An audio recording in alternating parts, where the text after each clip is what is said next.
Hello and welcome to this week's edition of the Herald podcast, normally recorded in our studio at the Bishopbriggs Media Centre, currently recorded from our volunteers' homes. To keep in touch with us, use our social media platforms, Facebook, Instagram and Twitter, which are all at Q and Review. That's CUEANDREVIEW, or get in touch via information@qandreview.com. That's information@CUEANDREVIEW.com. Please like and share our podcasts and give us any constructive feedback. The Herald, Wednesday the 16th of November 2022. News. Mini budget crisis spurs belief in Scotland better off outside UK. This article is by Kathleen Nutt. The turmoil that sprang from Liz Truss's mini budget boosted faith in the economic case for Scottish independence, according to a poll. Voters were equally optimistic about their fortunes in the event of Scotland leaving the UK, as they would be about remaining in the status quo, according to research from Ipsos. Its survey found 43% of the population believe Scotland's economy would be better off after independence, exactly the same proportion as those who favoured the prospects of the United Kingdom. 10% said it would make no difference and 4% were unsure. A poll by Ipsos in August this year found 47% of voters were unconvinced by the argument that Scotland would be economically stronger post-independence. Nicola Sturgeon has sought to capitalise on the chaos wrought by the mini-budget of September the 23rd, which included £45 billion of unfunded tax cuts and led to pandemonium in the markets, a fall in the value of the pound and rises in the cost of UK government borrowing and mortgage rates. Ipsos's Knowledge Panel survey, which was carried out last month towards the end of Truss's short premiership, found that the public in Scotland and across the UK were increasingly gloomy about their economic prospects as the cost of living escalated. In all four nations, people were more likely to think the economies of the rest of the Union would be worse off, 37%, than better off, 20%, if Scotland became independent, according to the research. It found that a higher proportion, 45% of people in Scotland, thought that the remaining UK economies would be worse off in the event of Scottish independence. Emily Gray, the managing director of Ipsos Scotland, said, "With the cost of living crisis deepening, most people expect gloomy economic times ahead, and the measures that governments at both Holyrood and Westminster set out over the coming months to help weather the crisis may well shift public views on Scotland's economic future further. The economic uncertainty of starting a new country, particularly around Scotland's notional deficit, the fiscal transfer from the UK government and trade has been one of the key arguments made for the union. Previous polls had suggested that even the plunging value of the pound and a Bank of England bailout for pensions in the wake of Ms Truss unveiling her economic plans had done little to shift views around independence up until this point. Prime Minister Rishi Sunak will hope that the autumn statement, to be delivered tomorrow, will present a more stable version for the UK's economy. Ms Sturgeon has said she wants to hold a referendum next October, but is awaiting a ruling from the Supreme Court to be given next Wednesday on whether Holyrood has the power to call a vote without Westminster's agreement. The First Minister has published 3 papers setting out her prospectus for a new country and has made much of the UK's economic turmoil in an effort to entice people towards independence. Writing in the Financial Times yesterday, she said that an inherently weak and unstable economic model seems now to be hardwired into the UK's future. She added, "One thing is already clear. To build a more prosperous and fairer future, Scottish independence is not only desirable, it is now essential." Confidence in the UK's economy dropped among the Scottish public, with 80% expecting the general economic condition of the UK to worsen in the next 12 months, compared with 73% in February. When it comes to Scotland's economic prospects, the public are also pessimistic, with 73% expecting Scotland's general economic condition to deteriorate over the year ahead, compared with 68% earlier this year. Overall, a majority of those surveyed do not anticipate the Union's imminent demise, with 76% expecting that the UK will still exist in 1 year's time. The poll found less certainty about the UK's future in 5 years' time, with 46% saying that the UK will exist in its current form and 38% saying it won't. Fewer now say that the UK will exist in its current form in 5 years' time than was the case in February 2022, when the majority, 51%, expected the Union to remain, while a third, 33%, expected it not to exist in its current form in 5 years' time.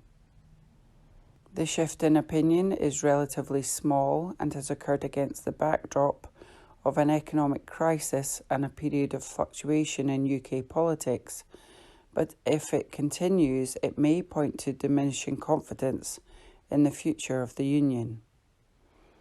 In the longer term, the majority expect that the UK will not exist in its current form in the next 10 years, 52%, or the next 20 years, 57%, while 28% say it will remain in 10 years, and a fifth, 20%, say it will still be in place in 20 years. The Scottish public are more likely to expect the breakup of the Union within 10 years, 61%, or 20 years, 67%, than the UK public overall are. Scotland's Constitution Secretary Angus Robertson said, "People in Scotland know exactly what Westminster control means. It's continued economic chaos imposed by successive Tory governments that Scotland has rejected since the 1950s. The cost of living crisis only compounds the economic catastrophe of Brexit, the damage of which this shambolic Westminster government has only served to accelerate, and which Labour, as a pro-Brexit party under Keir Starmer, is fully signed up to. The economic benefits of independence are clear to see, since Brexit doesn't work and shuts Scotland off from the largest single market in the world, which is 7 times greater than the UK. So it's no surprise that people in Scotland want a different future, free from financial turmoil and the damage of Westminster governments that Scotland doesn't vote for. People instinctively know that decisions about Scotland should be made by the people of Scotland, and that independence is the opportunity to get rid of a Westminster government we don't vote for good. And Westminster's Trump-like bid to deny democracy by blocking the people of Scotland having their say in an independence referendum simply will not hold. Pamela Nash, the Chief Executive of Scotland in Union, the anti-independence campaign group, said people in Scotland categorically do not want a referendum anytime soon, and we know that the answer to the economic challenges we are facing does not lie in creating more chaos by having IndyRef 2 or breaking up the UK. Our positive future is within the UK, working together to find the best solutions to global problems and ensuring better times lie ahead for everyone. Ipsos interviewed 6,944 people, over 16 in the UK, including 2,086 in Scotland, online between October the 13th and 19th. This article is by Kathleen Nutt. The Herald, Wednesday the 16th of November 2022. News. Scottish independence. Court date next week for referendum case ruling. This article is by Kathleen Nutt. The Supreme Court has set the date for its ruling on whether Holyrood can hold an independence referendum without the consent of the UK government. Judges will deliver their assessment on the case in a 20-minute hearing at 9:45 a.m. on Wednesday the 23rd of November. First Minister Nicola Sturgeon plans to hold an independence referendum on October the 19th next year and believes she has a mandate to do so after the SNP won last year's Holyrood elections after standing on a manifesto promise to hold a new vote. Her first preference is for a referendum to take place with the agreement of the UK government, following the same process which paved the way for the vote in September 2014. But Prime Minister Rishi Sunak and his predecessors, Liz Truss, Boris Johnson and Theresa May, refused to give their consent. Earlier this year, the Prime Minister announced that the Lord Advocate would refer a proposed Holyrood bill to hold an independence referendum to the Supreme Court to assess whether the vote using devolved powers would be legally competent. A 2-day hearing on the case took place last month in the Supreme Court in London. The Lord Advocate, Dorothy Bain KC, told the court the question of whether Holyrood can hold an independence referendum without Westminster's consent is a festering issue that must be answered in the public interest. She said the issue was one of exceptional importance to the people of Scotland and the UK, and told 5 justices it was a live and significant issue as the SNP Green government wished to introduce a bill for a referendum at Holyrood. She said she was unable to clear such a bill as she was unsure if it would stray into areas reserved to Westminster and asked for a definitive ruling from the court. She asked the justices to look only at the legality of a limited, purely advisory referendum, not speculate about its political impact. She rejected arguments by the Advocate General for Scotland for the UK government that the court should refuse to determine the case as it is abstract, hypothetical and premature. The UK government's lawyer, Sir James Eadie KC, argued the proposed bill was outside the powers of Holyrood and was very clearly intended to bring about the termination of the union, not merely ask people a hypothetical question. He said it was perfectly obvious that the Indy Ref 2 bill was about delivering independence and it was untenable to claim otherwise. Evidently, the purpose of the draft bill is not just to have an opinion poll, he said, citing Ms Sturgeon's own words at Holyrood as evidence, as well as the SNP's 2021 manifesto. He said the argument by the Lord Advocate that such a vote would not relate to the Union, an issue reserved to Westminster, was contrary to common sense. Lord Reid, Lord Lloyd-Jones, Lord Sales, Lord Stevens, Lady Rose heard the case on October the 11th and 12th. The precise question the court is to rule on is: does the provision of the proposed Scottish independence referendum bill that provides that the question to be asked in a referendum would be, should Scotland be an independent country, relate to reserved matters?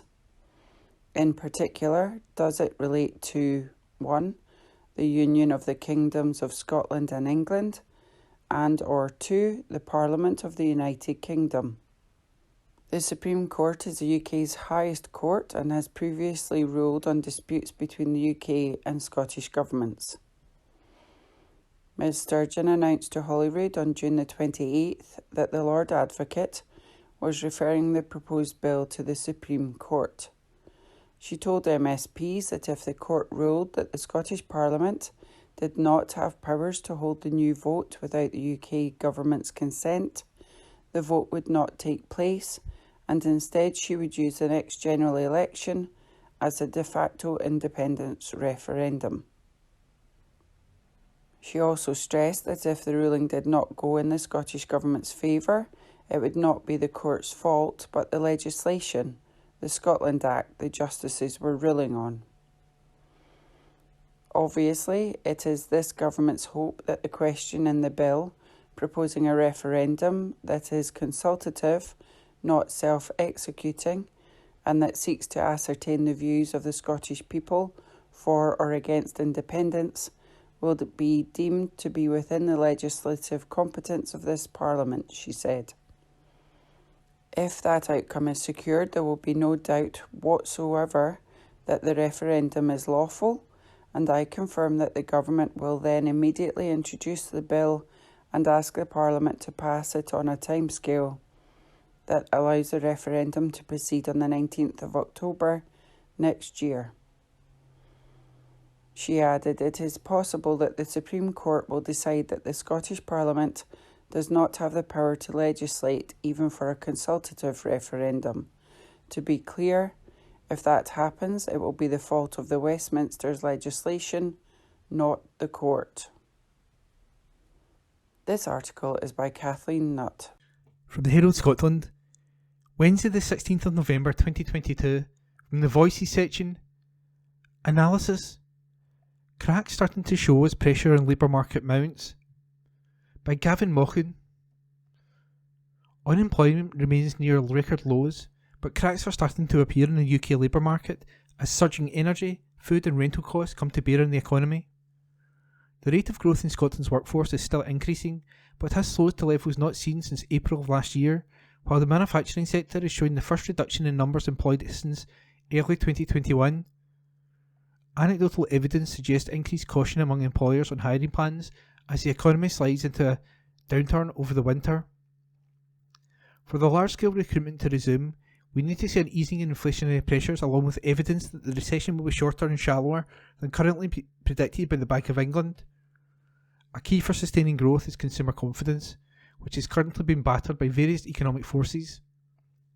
Consumer finances are under strain from unprecedented increases in fuel costs, with 35% of households in Scotland now in fuel poverty, up from 27% a year earlier and 25% in 2019. For those in local authority and housing association homes, fuel poverty rates are now above 50%, despite government action to alleviate this. Poorer households on prepayment meters are particularly impacted by rising energy bills, with 80% of gas use occurring in the winter's months. This is particularly stressful because, unlike direct debit customers, those on prepayment meters are unable to spread the costs over the entire year. Food inflation is also running high at 15% compared to 20% for energy, but a further squeeze on household finances that doesn't receive as much attention as it should is the level of rental charges in the private sector. The rise of 3.7% in private sector rents in July in Scotland was the largest monthly increase since records began in 2012 and continued at elevated levels before the temporary freeze implemented by the Scottish Government in October.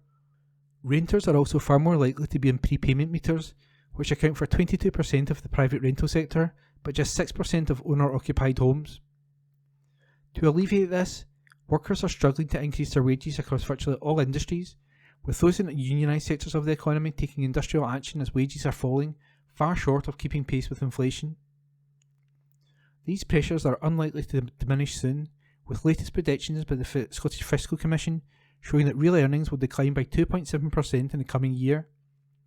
As households try to recover rising costs, they will either have to use savings, though 40% of households have no savings whatsoever, or they will have to keep cutting back on consumption. The latter will be an obvious drag on company revenues, with the Office for National Statistics reporting that the greatest fall in UK vacancies has been across the hospitality, retailing and wholesaling sectors. Overall vacancy levels are still high by historical standards, but the outlook is far less positive. Amid widespread expectations that unemployment is set to rise, it's crucial that policymakers start working now on how to help consumers and firms through the difficult months ahead. And that was an opinion piece by Gavin Mochan, who is a managing director of S1 Jobs. From the Herald Scotland, Wednesday the 16th of November 2022, from the Voices section, Donald Trump Presidential Announcement Speech, Golden Age, Less Rage, by Gabriel Mackay. As announcements go, it was somewhat more muted than the last. In June 2015, Donald Trump, then host of The Apprentice, descended on a golden escalator in New York skyscraper that bears his name, to proclaim his intention to run for president, for real this time. The businessman had previously floated the idea of running for the White House, but never actually followed through, and back then his candidacy was seen as something of a joke. The rest, as they say, is history.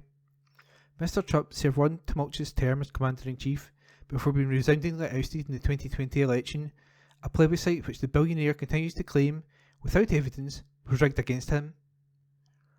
This time the setting was a conference room at his Mar-a-Lago resort, which was raided by the FBI earlier this year, the 76-year-old stepping up to the podium to chants of USA, USA. He began by speaking directly to his base, praising the MAGA, Make America Great Again crowd as the heart and soul of this incredible movement and greatest country in the history of the world, and saying there had never been anything like it, and perhaps there never will be anything like it again. Hitting familiar notes, Mr. Trump told the crowd America's comeback starts right now. Instead, the country had stood ready for its golden age when he left office in 2020, and made reference to vanquishing all enemies. There were, of course, copious references to the former president's bête noire on the international stage, China, which he claimed played a big role in the 2020 election, before saying, with apparent sarcasm, "I'm sure that didn't happen."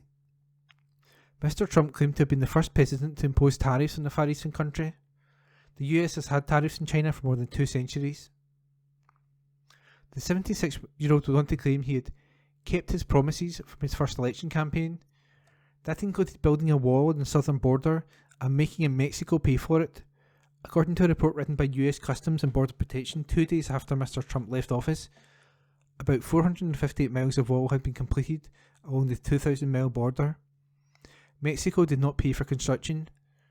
Nevertheless, the former president claimed, "We built the wall, we completed the wall, and then we said let's do more, and we did a lot more." His penchant for hyperbole undimmed, Mr. Trump described the withdrawal from Afghanistan as perhaps the most embarrassing moment in the history of our country, falsely claiming $85 billion worth of equipment was left behind. He further claimed the war in Ukraine would never have happened if I were your president.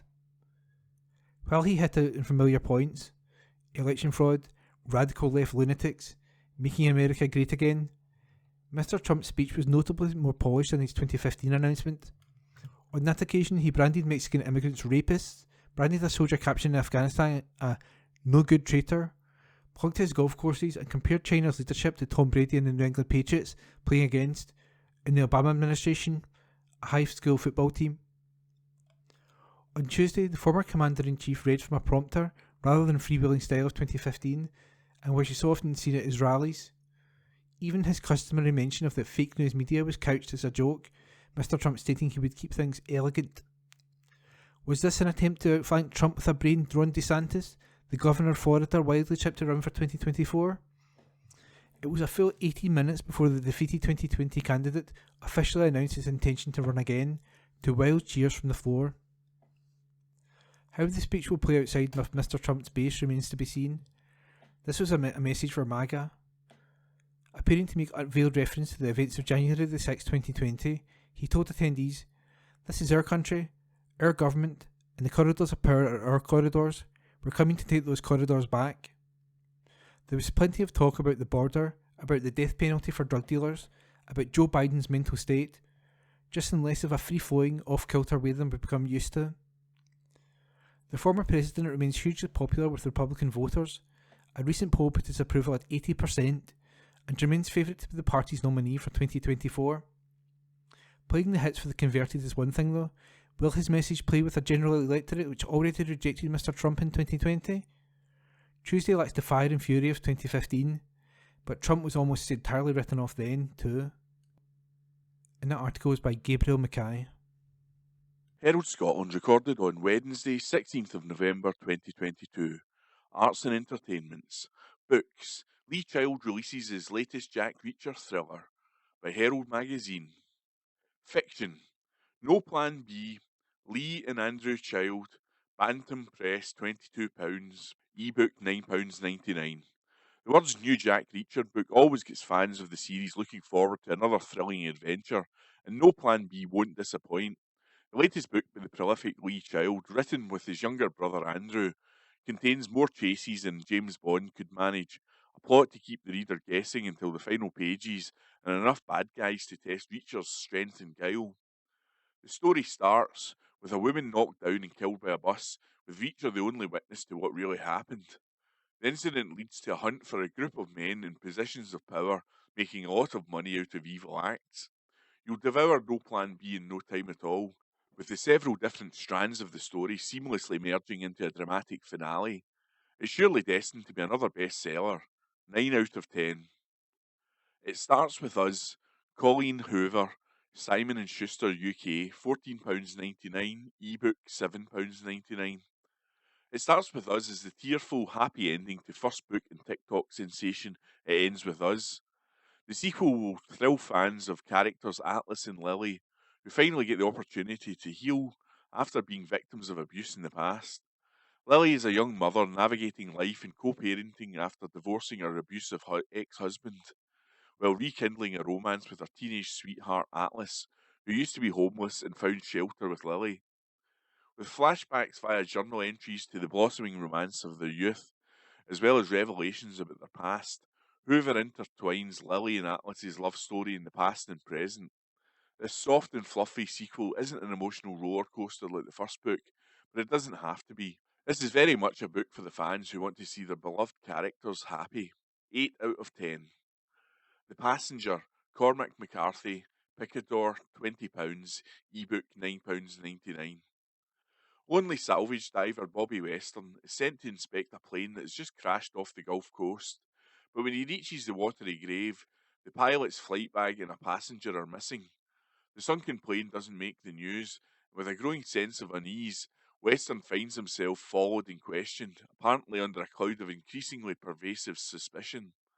McCarthy's troubled protagonist lays low, but he's also on the run from his past, his dead father who helped develop the atom bomb, and the sister he remains futilely in love with. McCarthy's first novel in 16 years, to be followed shortly by a sequel, is a challenging and claustrophobic tale of irretrievable loss, an elegy that rests heavy in its pages. 6 out of 10. Non-fiction, Dickens and Prince, a particular kind of genius, Nick Hornby, Viking, £9.99, ebook £5.49. Nick Hornby's return to non-fiction writing presents an ambitious historical connection that makes perfect sense. The author, impressed by the huge volume of work produced by the titular men, succinctly summarises their shared traits in a convincing manner. In under 100 pages, Hornby offers a refreshing perspective on both Charles Dickens and Prince that does not feel overly elaborate or forced. Instead, identifying the key personal components, sacrifices, absences, quirks, and fallibilities that informed their oeuvres. A sprinkling of his own critical opinion is woven with detailed and precise historical analysis that examines exactly how the two men used these nuances to endure in the public consciousness. An enjoyable and educational read that will leave fans of either figure positively enlightened. 8 out of 10. Children's Book of the Week, Your History, Greg Jenner, illustrated by Jenny Taylor. Walker Books, £14.99, ebook £14.99.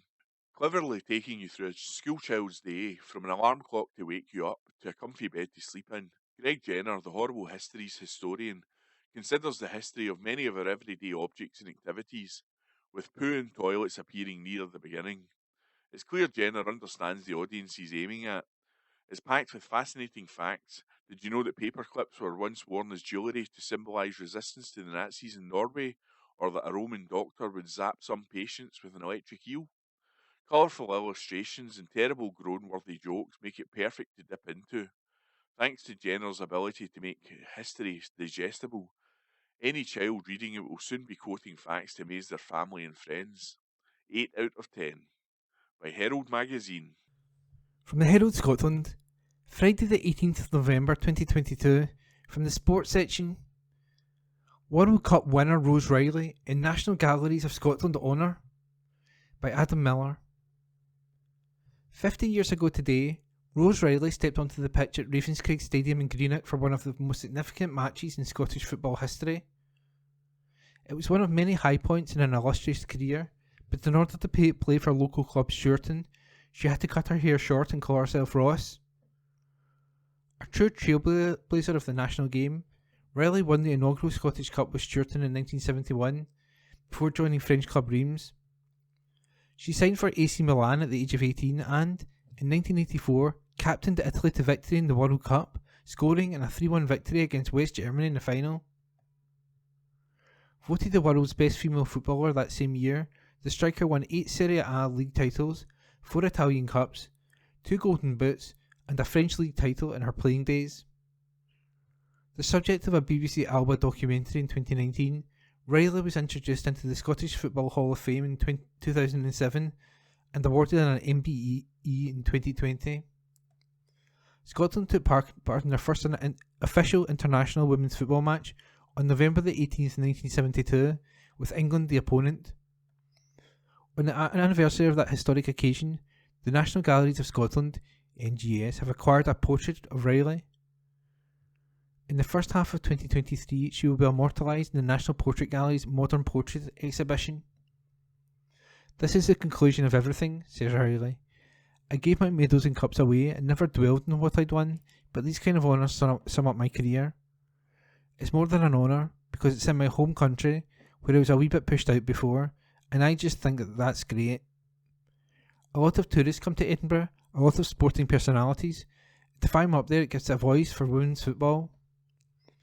Ever since the BBC Alba documentary aired, we've had consistent feedback from visitors to the Portrait Gallery, saying we should have a portrait of Rose Riley, explains National Galleries for Scotland curator Imogen Gibbon. Hers is such a wonderful story, and she's making her story count now. She's part of the history of Scottish football. Photographer Jeremy Sutton Hibbert has fond memories of taking the picture in 2019. He says, I photograph for newspapers and magazines for 32 years, and it's not often I come out of assignments thinking, I wish that person was my friend. I came out totally enamoured with Rose. I'm delighted for Rose. She's a pioneer not just of Scottish women's football, but of Scottish football in total. Her story is incredible and inspirational. I want my young daughter to lead the life that she wants to lead, and that's why Rose did in her own era by going to Italy and playing football in Italy and France. Today, the Scottish women's game looks very different to Riley's early experiences. It was an abyss, she recalls. We were banned for playing for 50 years ago by the SFA in stadiums, so we played in public parks. We didn't have any referees because they weren't allowed to referee the game.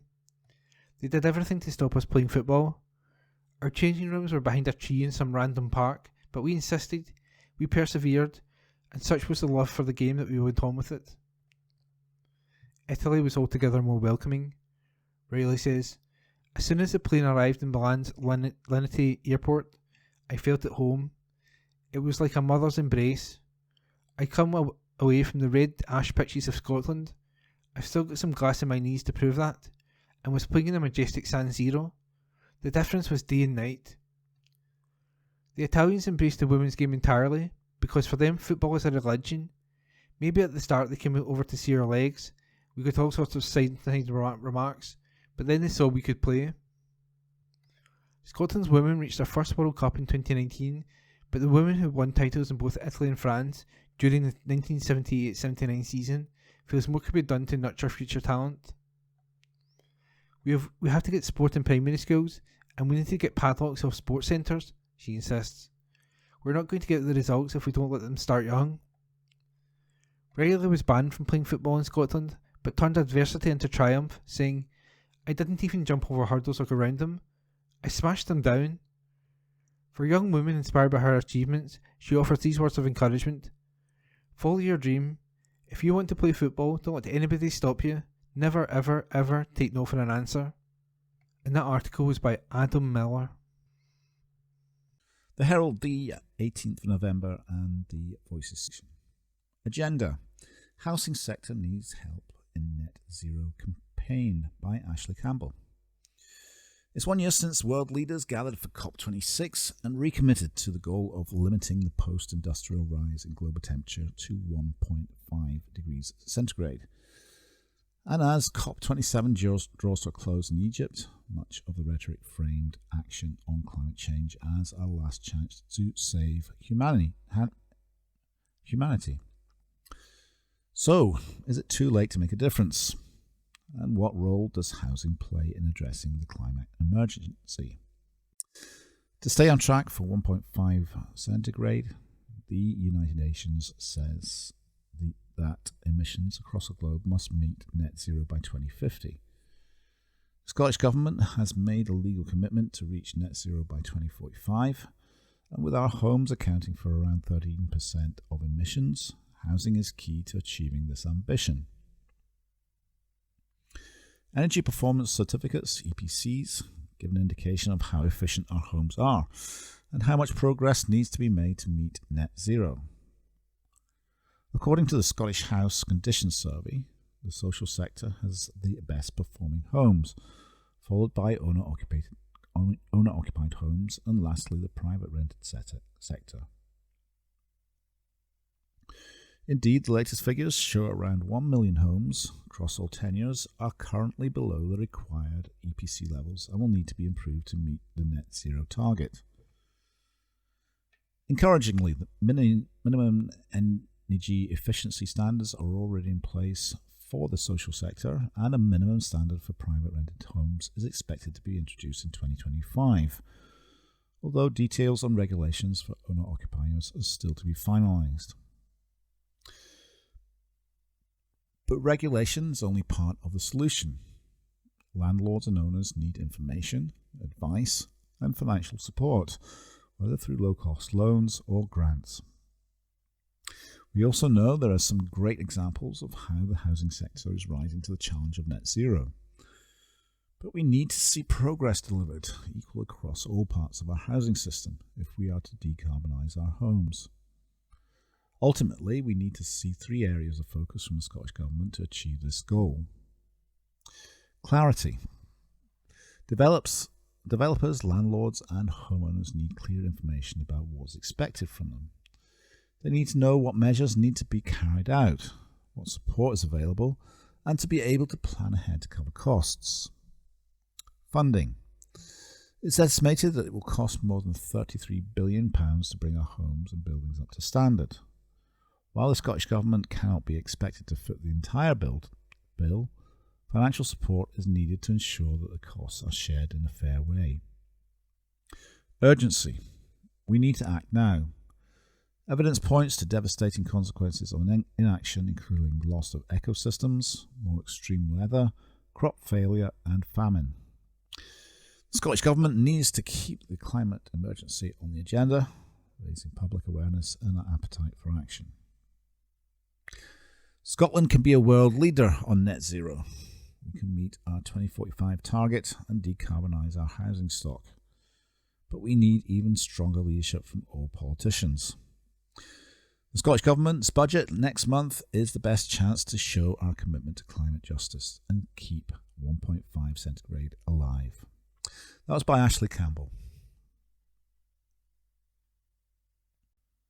The Herald, the 18th of November, and the Voices section.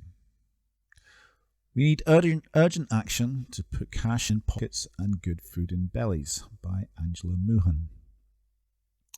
The larder in West Lothian has organised a National Emergency Food Summit today to bring together leading stakeholders, academics and campaigners to find the best practical solutions that will ensure no one in Scotland goes hungry this winter. The event will include sessions on the varying challenges facing different age groups who face food poverty and hunger, from school-aged children to pensioners. Central to our approach is the importance of food to nourish the brain, body and community. A couple of weeks back, as Halloween night fell in Scotland, doorbells were rung, letterboxes were chapped, and the door knockers were knocked. But there were more houses than normal, where geysers found no one to tell bad jokes or scare. Many of us will know that some people each year draw the curtains and turn the lights off to signal their non-participation in a night of pranks and pumpkins. But this year, far more families opted out because they were rationing their use of home energy and consumption of food. For some Scots, turning the lights off and not buying in treats was down to the cost of living crisis and not much else. Now, as shops have cleared the witches' hats and replaced them with elf ears, and shelves have been emptied of the excess monkey nuts and refilled with selection boxes, many people will still look on anxiously in the knowledge that they are struggling to provide daily meals, let alone festive treats. The food emergency gripping Scotland is something we at the larder are sadly all too familiar with. We provided more than 150,000 nutritious ready meals to vulnerable people during the pandemic, and our Catalyst Kitchen programme continues to provide good food for people across West Lothian. However, we are seeing the food crisis reach new levels of desperation for more and more people. Recent statistics from the Office of National Statistics revealed that the price of budget food alone rose by 17% in the year to September. Not only does this mean that people are facing higher costs, but it also means donations to food banks aren't able to keep up with the rising demand, meaning food banks having to buy more products to top up on donation levels. The reality is that millions of people across the UK are already skipping meals, and even more are struggling to put healthy meals on the table due to the cost of living crisis. As an anti-poverty campaigner for more than 40 years, I believe this winter is going to be one of the most difficult in our lifetime. The numbers of people struggling to meet their basic needs are off the scale and a shameful indictment of the society we have become. As a society, as campaigners, it's time to take steps forward to tackle the food crisis. Yet, currently, despite the food insecurity facing so many people, we seem to be taking backward steps. One person who regularly receives good nutritious meals from our Catalyst Kitchen programme described having to forego paying certain bills each month in order to buy food, and the paradox of having no money to go out, but not being able to afford to stay in the house either. Another told us she survives on just £280 every month and is making the hard choice between heating and eating and which utility bills she can afford to pay. The Scottish Government's focus on a cash-first response to food poverty is a welcome acknowledgement that low incomes need to be challenged. But such is the state of Scotland's food emergency that we need a cash-first, food-to approach to ensure no one goes hungry this winter. We need urgent action to put cash in pockets and good food in bellies, and bolstering the cash-first approach should include things like the immediate expansion of free school meals, as included in the STUC's Scotland Demands Better campaign. However, we also need to think about how we feed the adults, including people at work. This necessitates collaboration between government councils and the third sector. As we approach the festive period, our summit is, we feel, essential. Some people will be filled with the exciting prospects of gift giving, spending time with friends and family, and overindulging. Others will be dreading the added costs they are facing. But sadly, for many other Scots, Christmas, the winter weeks and months ahead will be filled with worry as they desperately try to stay warm and fed. It is vital that organisations who are already on the ground getting food directly to people attend this summit to explore what else can be done and what resources are needed. We cannot have a winter where vulnerable Scots are offered more warm words instead of hot meals. That was by Angela Mahoon, who is the CEO of The Larder. The Herald, the 18th of November, and the Voices section. You can hate FIFA but still love and watch the World Cup by Graham McGarry. God, I love the World Cup. I'm even old enough to remember Scotland being in it a couple of times, with Stuart McCall's goal against Sweden in Italia 90 still emblazoned in my mind's eye. And even when we Scots haven't been at the party ourselves, I still found myself enraptured by it, which is just as well given our qualification record over the last 20 plus years. Growing up, I went through all the coming-of-age football fan cliches with relish, getting the wall chart up, collecting the stickers in my Pinani album, right through to work sweepstakes and World Cup barbecues, as other nations were adopted to cheer on and beers were shared in the height of summer.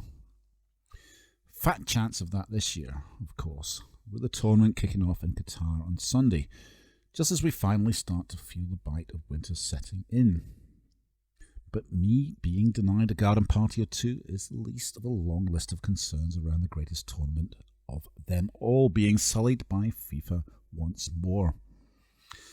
The palpable excitement that normally permeates the build-up to the World Cup has been conspicuous by its absence this year. The timing contributes to that, of course, but so too does a stench of corruption and unease at the flagrant sports washing FIFA have facilitated for the second World Cup in a row. Just as I watched and enjoyed the tournament in Russia 4 years ago, though, so too will I inevitably come to be sucked into the spectacle too, regardless of how grim the backdrop to it may be. The scandal of the plight of migrant workers is well documented, with The Guardian estimating there have been around 6,500 deaths among them since Qatar was awarded the tournament 12 years ago. Various human rights groups say that the conditions they are forced to work in, allied to the often crippling debt it takes to get them there and trap them there, amounts to modern slavery. Qatari attitudes to and laws against homosexuality are also an abomination to the Western ear, and that the showpiece event for what is supposed to be the world's game, an inclusive game, is being taken to a country where gay fans would feel under threat or be forced to conceal their sexuality is a disgrace. Khalid Salman, a former Qatari international, last week described homosexuality as damage in the mind. Three Lions Pride, the LGBT England fan group, will not travel to Qatar, and I completely understand the viewpoint of those such as female England international Lottie Woodman-Moy, who says she cannot and will not watch the tournament despite longing for her male counterparts to bring home the trophy. On a personal level, I've flipped this way and that on the issue. On a cold, cerebral level, a boycott of the tournament would seem the moral course of action. By tuning in and drinking the Kool-Aid, or the Coca-Cola in this case, one of the many sponsors whose investment in this World Cup I will in turn be vindicating, would I not be part of the problem? FIFA, after all, have had the goal to write to all of the competing football associations, urging them to focus on the football. By doing the same and turning a blind eye to the malevolence of the game's governing body, won't I be tacitly endorsing them and their actions? All of that may well be true, but on the other hand, why should FIFA deny me and millions like me of the joy that first made the World Cup so special? Why should they deny my sons the same, now they are of an age to truly appreciate the unique spectacle of the tournament? They may not see a Scot scoring and have that warm memory to draw on, but they might just see a moment of magic from Lionel Messi, a burst of brilliance from Kylian Mbappé, or heaven forbid, a thumping finish from Harry Kane that sticks in their mind just the same and ignites a lifelong passion for the game. The greatest Scotland goal ever from Archie Gemmill against the Netherlands, the Gordon Banks save from Pelé, Diego Maradona and the hand of God, Roger Miller dancing by the corner flag, Marco Tardelli crying with joy as he ran off after scoring against Germany, the Carlos Alberto goal in 1970. You will all have your own special memories of the tournament, and this is the key point. All of these moments belong to us, not FIFA, not Qatar, but the fans. Maybe this is a roundabout way of comforting myself as I hold my nose and revel in the festival of football. But I have come to the conclusion that the protests planned by teams of the biggest stage of all, while not nearly enough perhaps to elicit any great change at FIFA, will be enough at least to salve my conscience that the governing body are now, at long last, to some degree, being held to account. That there should be even a moral quandary and guilt attached to watching the World Cup is just one of the many reasons why the tournament should never have gone to Qatar in the first instance. But I don't think that hating FIFA and loving the World Cup, even watching it and enjoying it, are irreconcilable points of view. That was by Graham McGarry. Herald Scotland recorded on Friday 18th of November 2022. Arts and Entertainments. Books. Cheers Mr. Churchill by Andrew Liddell. By Alistair Mabbitt. France 1919. Dundonian Edwin Scrimgeour is in Paris, his attempts to cover the peace conference hampered by the low profile and meagre circulation of his newspaper, The Scottish Prohibitionist. Frustrated by his lack of access, he seeks an audience with a man he knows will be able to help him out, Winston Churchill, who's part of the British delegation. Scrimgeour is apprehensive about the meeting as he and Churchill have history. For the past 5 elections, he stood against Churchill as the prohibitionist candidate in the constituency of Dundee, making every effort to unseat the old Harrovian as its MP. As it turns out, Churchill is characteristically magnanimous to his long-time adversary, arranging passes and even lending his car and driver. Scrimgeour has long been a thorn in his side, but he feels no ill will towards an opponent so tenacious and so sincere in his convictions. Nevertheless, 2 years later, Scrimgeour will achieve the unthinkable, ousting the mighty Winston Churchill from the seat he hoped would be his for life, and becoming the first and only prohibitionist MP to sit in the House of Commons. The steady ascent of Edwin Scrimgeour over the course of 6 elections between 1908 and 1922, from a paltry 655 votes to the 32,578 that defeated a prominent cabinet member, is a constant thread running through Andrew Liddell's fascinating and well-researched book on Churchill's 15-year tenure as MP for Dundee. But it's by no means the only one.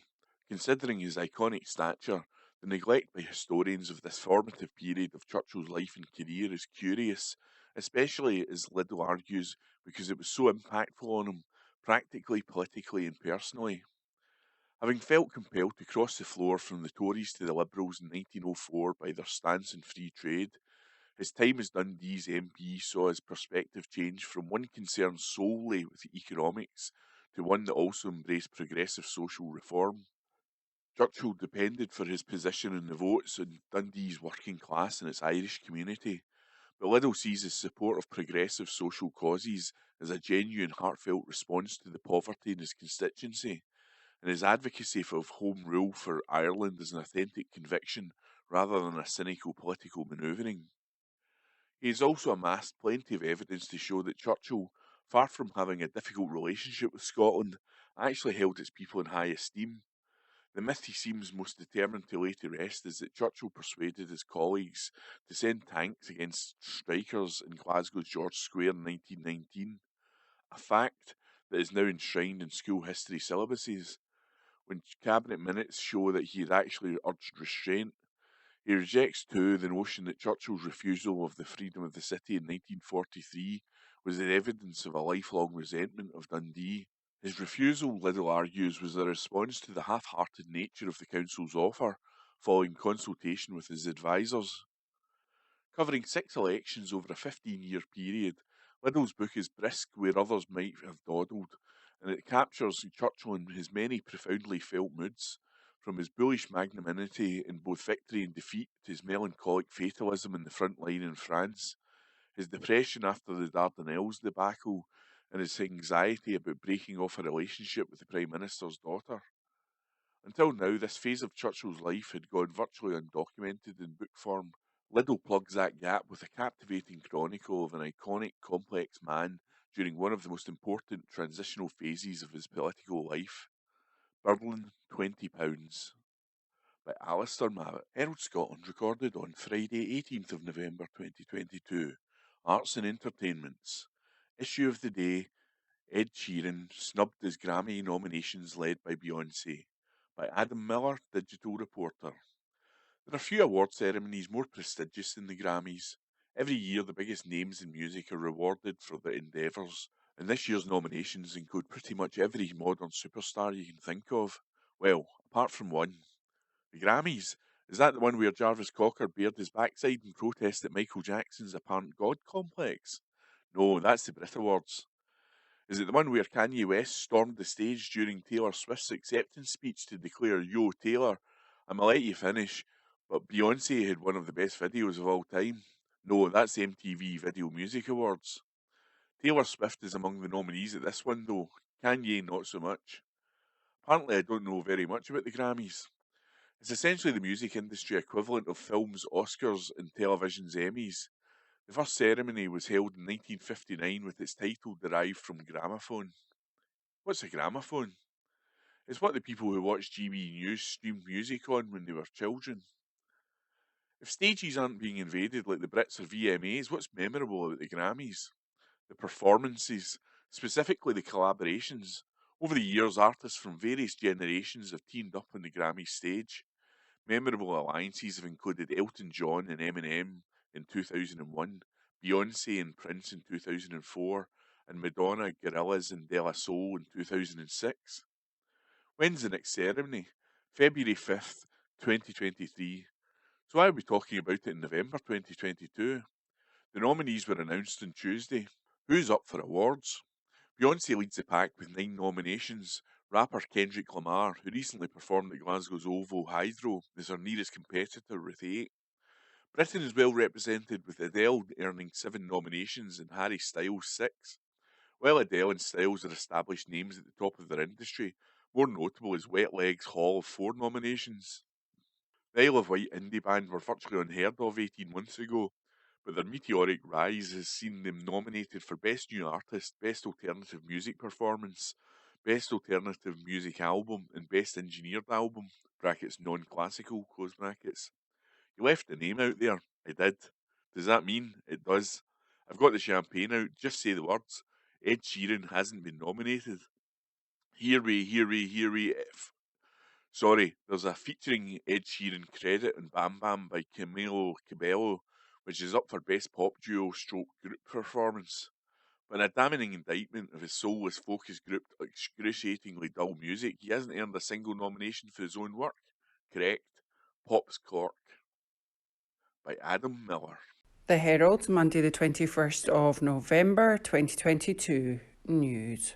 UK government reportedly tabling Swiss-style relationship with EU.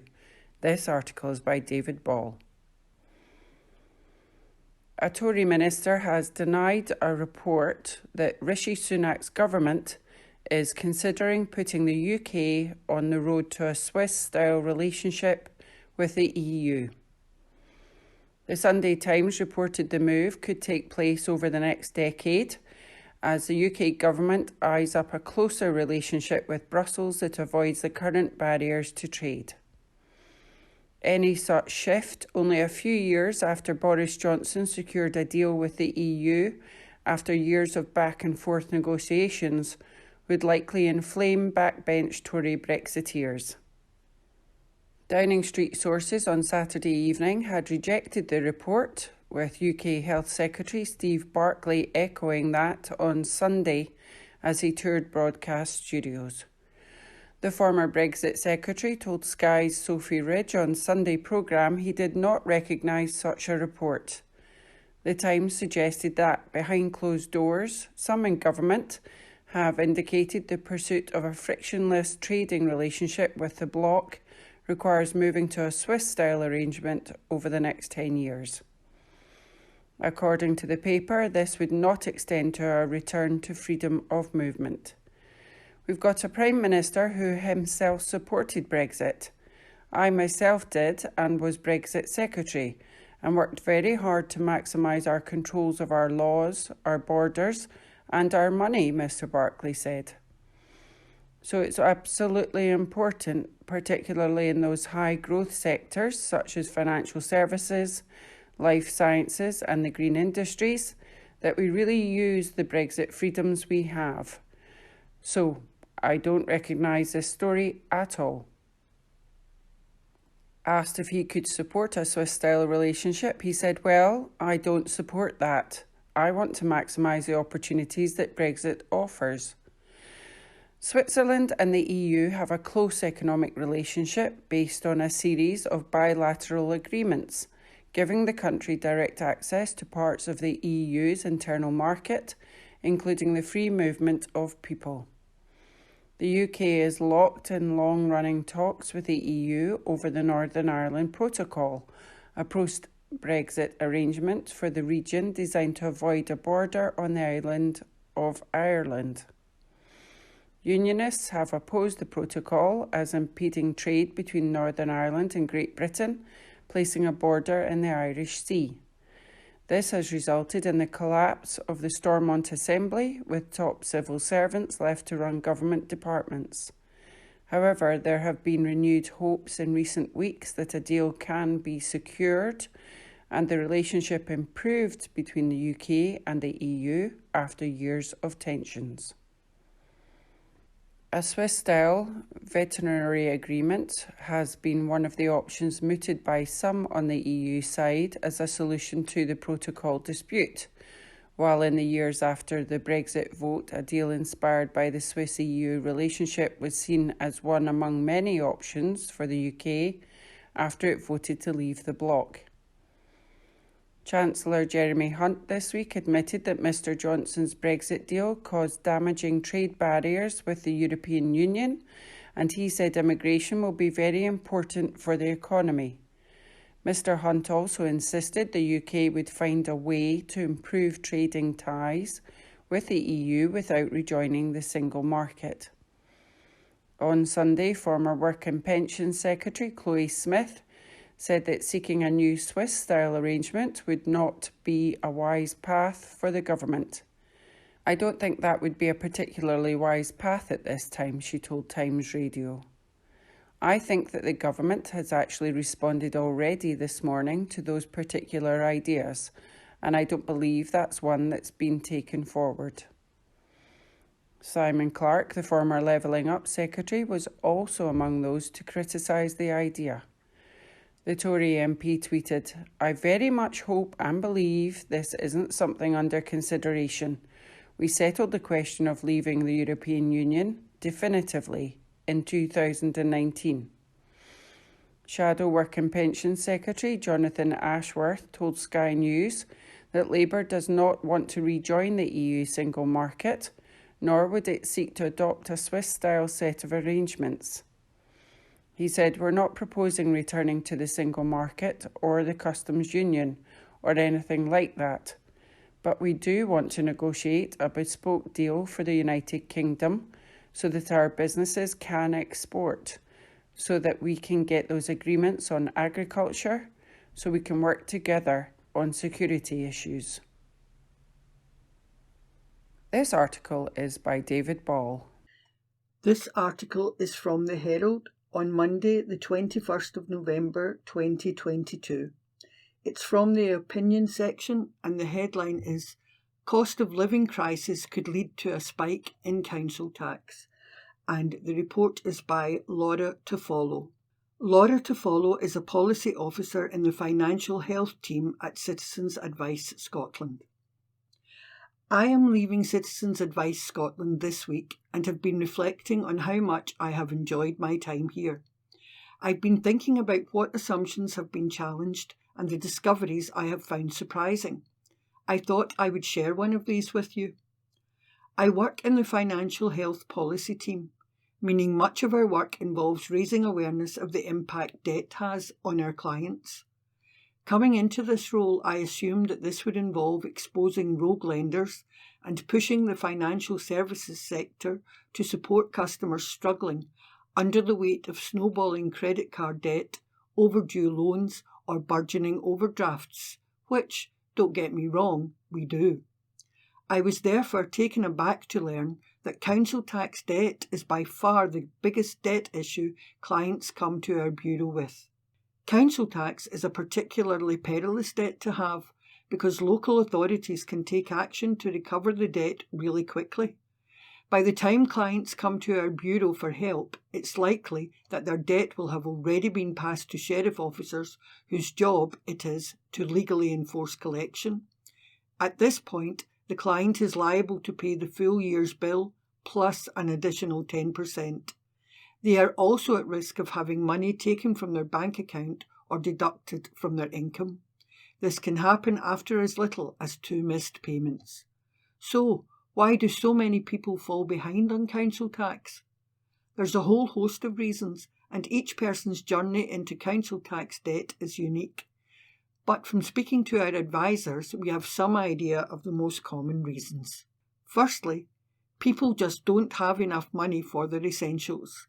Research we conducted found nearly half of our clients with multiple or complicated debts were experiencing what we call a negative income, meaning their income is less than their basic living costs, locking them in a monthly cycle of prioritising what to spend money on.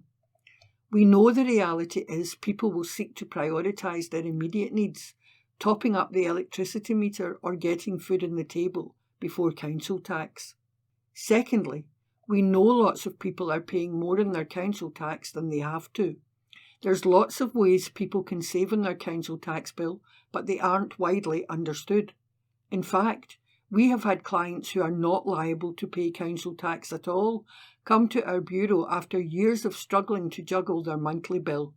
People reading this should visit www.checkmycounciltax.scot to see if they are liable for a council tax reduction of some sort. Thirdly, for many of our clients, the first time they have spoken to someone face-to-face about their debt is when they walk through our bureau doors. Their local authority may have sent letters, but these can be confusing. And, given the stress and anxiety debt can cause, letters can feel intimidating and can scare people out of seeking help. We have commissioned research to get to the heart of why council tax debt is causing such a problem for the people in Scotland, with a view to making the system better. But until then, people shouldn't put off concerns and seek advice as soon as possible. That report was by Laura to follow. This article is from the Herald on Monday, the 21st of November 2022. From the opinion section, the Yes Movement must find a new strategy. The report is by the journalist Leslie Riddoch. Will independence campaigners be left with egg on our collective faces when the Supreme Court rules on Holyrood's planned advisory independence referendum this Wednesday? The speed with which they've reached a decision, after suggesting 8,000 pages of evidence would take months to consider, has prompted legal experts to conclude a no-score draw could be the most likely outcome. According to Dr. Nick McCarroll, Senior Law Lecturer at Glasgow Caledonian University, the judges may well decide it's too early to rule on a Scottish independence referendum bill which hasn't yet been passed by the Scottish Parliament. Of course, independence supporters would rather have an explicit thumbs up for the lawfulness of the October 23rd ballot, whilst unionists would rather have an explicit thumbs down. And it's still possible one of those options will win the day. But actually, all outcomes are a result, if you agree with the majority of Scots, that a referendum's needed to clear the political air in Scotland and let us all move on. If the judges decide the Scottish Government's proposed referendum bill doesn't relate to reserved matters, a second referendum can proceed as planned by Nicola Sturgeon next year, and the campaign effectively begins on Wednesday night. If they decide the bill does relate to reserved matters, it means the world's most powerfully devolved Parliament cannot legislate even for a consultative referendum without Westminster's consent, and Scotland is effectively trapped within a voluntary union it cannot lawfully exit. If the judge's ruling highlights that democratically unacceptable reality for all to see, that is also a result. If the courts can't decide, declining the reference from the Lord Advocate, yes activists will urge the Scottish Government to proceed with the actual bill, even if that means some re-timetabling of Scottish Parliament, synthetic fury from Douglas Ross, and a legal challenge from the Westminster Government further down the legislative road. Getting the right result isn't why independent supporters, including myself, have organised an unprecedented 13 rallies around Scotland for Wednesday tea time. Unlike recent Tory leaders, we don't regard judges as enemies of the people, whatever they decide. Folk are turning out to show anyone in doubt, international media, fellow Scots, or even the SNP leadership, that yesers still care, still want a second referendum, and still think urgent constitutional actions needed to escape a Westminster system that's patently and dangerously broken. Not everyone agrees, that's true, though the latest poll shows a dead heat between the Union and independence as the best economic bet for Scotland, with 43% backing each side. But the media superserves negativity about independence, and it's hard for the positive 50% to have their say. COVID and the lengthy lockdown disrupted the large, upbeat and trouble-free, all under one banner marches, which also largely went unreported. But the Supreme Court decision is a moment when the eyes of the world will be in Scotland, breaking news notwithstanding. Even if Conservative and Labour leaders are united in trying to frame this democratic impasse as a little local difficulty fit only for brushing under the carpet, international opinion disagrees. Scotland's future is a real story, not because politicians and voters from other countries side with Nicola Sturgeon, though she's as popular across Europe as she is across Britain, but because they are Democrats who expect clear parliamentary mandates to be respected. They are also Europeans who know Scots got it right in 2016 when we voted to remain in the EU but got hauled out anyway. As the catastrophic failure of Brexit becomes more and more apparent, an embarrassing poll for the Eurosceptic GB News suggests 55% of voters across the whole UK would now rejoin. So too does the distinctive and instinctively pro-European political outlook of Scots. Brexit made the case for Scottish independence to the watching world in a way no argument in 2014 ever could. So, independence is on the map, and the Supreme Court verdict is in media diaries because it will impact hugely on the Scottish Government's plans for a second referendum. Plans the rest of the world regards as entirely unsurprising, given Westminster's credibility meltdown and, thanks to repeated election results, democratically legitimate. But what people around the world don't know, cannot know, is how much independent supporters actually care. Sure, opinion polls show the tally continues to bob around the 50% mark, but what does that mean in human terms? A recent online event organised by Europe for Scotland featured heartfelt pledges of support from citizens of 19 EU countries. One Italian said he would make the case for another Scottish referendum in the Italian media as soon as the new campaign is declared. "I'm ready to work," he said, "but are you?" We don't see energy or passion about independence coming out of Scotland. Now, fair play. Italian passion is a high bar to reach, never mind surpass. But he's right. The Yes movement has become invisible, partly because of COVID, partly because of fatigue, and partly through waiting for an SNP signal to get active. Why wait? A movement has the great advantage of not running the country and not having constituents or a day job, but simply making sure the cause of independence remains visible. The Yes movement, that ungovernable, distributed, diverse and hardy charabanc of a thing, is not designed to be a carbon copy of any political party or government. So, why wait for their strategies instead of devising our own? That's what the 13, latest total, Time for Scotland rallies on Wednesday are all about. Visibility, activism, reclaiming agency as citizens and showing others, but principally ourselves, that yesers want a second referendum enough to get it over the line. So, if the Supreme Court decides it can't decide on Wednesday, that won't feel like egg in the face to me. But if independent supporters decide not to turn out, that will be an embarrassment and disappointment. The stakes are high, but that's fine. That report was by Leslie Riddle. The Herald, Tuesday the 22nd of November 2022. News. Gender Reform Bill. Detransitioners to address MSPs. This article is by Jodie Harrison. Two people who have gone through gender reassignment treatment and later regretted it, sometimes referred to as detransitioners, are due to speak to MSPs at a meeting in the Scottish Parliament. The meeting will be co-hosted by SNP MSP Ruth Maguire and Scottish Labour's Pauline McNeill. Sinead Watson, a 31-year-old woman from Glasgow, and Richie Heron, a 35-year-old man from Newcastle, will share their views on the Gender Recognition Reform Scotland Bill. The legislation is currently at Stage 2, with amendments being discussed in committees.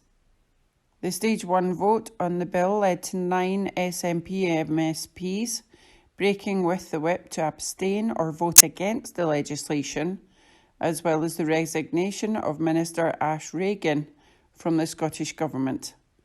The bill aims to make it easier for transgender people to be legally recognised as their preferred gender. Opponents have raised concerns about the impact of the legislation on women and girls, while supporters say it will have little impact outside the trans community. Ms Watson said the voices of detransitioners have not been heard either by the Scottish Government in developing its proposals or by MSPs who are considering this draft legislation. I am particularly concerned about the plan to allow children aged 16 and 17 to get a Gender Recognition Certificate, GRC. When I presented myself to a gender identity clinic, I felt so certain that medical transition was the only solution for me, but now I wish that greater care had been taken to consider all my underlying issues. I believe that affirming children in their identity is dangerous and could lead them to make decisions about their bodies that they later regret, as have I. Mr. Heron said there has been a lot of publicity around the huge increase in numbers of young girls identifying as transgender, and it is good that NHS England has commissioned the Cash Review to look at this. However, I am keen to tell MSPs about the experiences of young men who identify as transgender and later regret it. I am particularly concerned about estimates that the number of trans-identified young men having gender reassignment surgery may soon outstrip the number of trans-identified young women having double mastectomies. I was diagnosed with transsexualism after 2 short appointments and underwent medical and surgical interventions, which have left me with lifelong side effects. When I presented at a clinic, I was in a very vulnerable state and feel this was overlooked.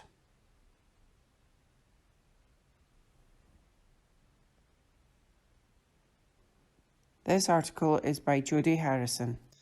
From the Herald Scotland, Tuesday the 22nd of November 2022. From the Voices section, Prince Andrew, no court for man charged after Duke of York heckled. By Herald Scotland Online. A man charged with breach of the peace after the Duke of York was allegedly heckled as he walked behind the Queen's coffin will not face court, prosecutors have said. The 22-year-old was arrested after the incident, which occurred as Andrew walked in the procession as it made its way from the Palace of Holyrood House in Edinburgh to St Giles Cathedral on September the 12th. The Crown Office said the case had been dealt with by way of an offer of an alternative to prosecution. A spokesman said, the Procurator Fiscal received a report concerning a 22-year-old male in connection with an alleged incident on September the 12th, 2022. After full and careful consideration of all facts and circumstances, the case was dealt with by way of an offer of an alternative to prosecution. Alternatives to prosecution can include warnings, work orders, fines and compensation orders. However, the Crown Office said it could not say what alternative was used in this case. Prosecutors also said no action will be taken at this time against a woman who held an anti-monarchy sign ahead of the accession proclamation of King Charles III in Edinburgh. The 22-year-old was arrested outside St Giles Cathedral on September 11th. The Crown Office said, the Procurator Fiscal received a report relating to a 22-year-old female and an incident said to have occurred on September the 11th, 2022. After careful consideration of the facts and circumstances of the case, including the available admissible evidence, the Procurator Fiscal decided that there should be no proceedings taken at this time. The Crown reserves the right to proceed in the future, if it is appropriate, and in the public interest to do so. And that article is from the Herald Scotland Online. The Herald, the 22nd of November, and the Arts and Ed section. Fairly Relentless Fitkins, Royal Conservatoire, Glasgow 4 stars, by Keith Bruce. Pianists Claire Hammond and Catherine Scott joined composer Graham Fitkin and his partner, the Scottish harpist Ruth Wall, for an adventurous programme of contemporary music at the end of the couple's short residency at Scotland's Conservatoire. As well as being a survey of Fitkin's own music, from his student years to his latest work, it spanned the globe and the decades as Hammond and Stott added their own selections to the mix. From Hammond, that meant her recent discovery of the bluesy music of George Walker, the first African-American to win a Pulitzer Prize for music, whose variations for piano are even less well known than his orchestral work, as well as the ferociously fat etudes by South Korean composer Eun Suk Chin. The work of Scotland's own Anna Meredith shares some stylistic traits with that of Fitkin, and Scott played her Felix Mendelssohn tribute, Camberwell Green, as well as China Gates, a musical palindrome by US composer John Adams. Two Pianos, by his American predecessor Morton Feldman, was in some ways the most conventional duo combination by Fitkin and Wall. Its slow dying chords on two concert grands in contrast to the couple's performance of clapping music by Steve Reich and Fitkin's own I Swear, I Swear, I Swear, which matches snatches of overheard dialogue with body percussion. The most powerful music of the whole evening, however, happened when all four musicians came together. Fitkin's early work for 8 hands on 2 pianos is driving, powerful stuff, full of funky riffs and angular dance rhythms. Part of the evident skill required in playing them was to stay out of the way of your piano partner as a prominent line in the composition changed hands. Rarely is the enacting excitement of music making so apparent as it was in the Conservatoire's Stevenson Hall on Thursday evening. If that was true at the start of the recital, when the players were the two Steinways, it was no less the case when Fitkin and Wall switched to 2 digital keyboards for the concluding piece, blah blah blah. Premiered earlier this year, it takes an idea from an environmental campaigning about the restrictive perspective of much human thought, shifting baseline syndrome, and uses it to explore tropes political media speech. With sample dialogue and Fitkin's own narration through a microphone headset, it is as thought-provoking as it is amusing. As a live technical exercise, it was also impressively complex and executed flawlessly. That was by Keith Bruce. The 22nd November and the Arts section. Scottish Out Contribution Award by Jodie Harrison. Peter Capaldi pinned his acting success on the Scottish virtues of hard work and sarcasm in an acceptance speech at the Scottish BAFTAs. The Doctor Who star was presented with this year's Outstanding Contribution to Film and TV Award, one of BAFTA's highest accolades, by Downton Abbey star Phyllis Logan. In a witty and moving address, Capaldi thanked the Thick of It writer Mando Iannucci, who was meant to hand him the award, but was unable to attend this year's ceremony. He also gave a nod to his parents and quipped, "I wish they could be here tonight, but they were short-staffed at the chip shop. They taught me everything I know, the real Scottish virtues of hard work and sarcasm, which have got me through." Holding the award, he said, "I think this is really an award for getting lucky, for being lucky enough to be born in Scotland." Addressing the new Doctor Who, Ncuti Gatwa, who was nominated this year for Best Actor in Television for his role in Sex Education, Capaldi said, "Ncuti knows this already because I can see it in his heart and see him, but he's about to discover how beautiful and wonderful and cosmic the human race can really be. And also he'll be able to spot an anorak in his peripheral vision, 50 yards, and he'll have to find out what to do." Capaldi's speech, which ended with a warm salute to his wife Elaine, came after a night of celebration of Scottish film, which saw Neil Forsyth's thriller series Guilt receive awards for the television script and for the writer-creator categories. The team also took home the Best Actress in Television award in this year's ceremony, which was won by Phyllis Logan for her performances as Maggie. Best Male Actor went to Jack Lowden for his portrayal of Siegfried Sassoon in Benediction, where he starred alongside Capaldi. While Best Actress in Film was scooped by Azuka Hoyle as Camille in hit British film Boiling Point. Speaking after the awards, Lowden, who was nominated for Best Actor alongside co-star Capaldi and Mark Bonnar, said, Mark and Peter and peerless in their dramatic and comedic ability. To me, they are what makes Scottish actors so unique.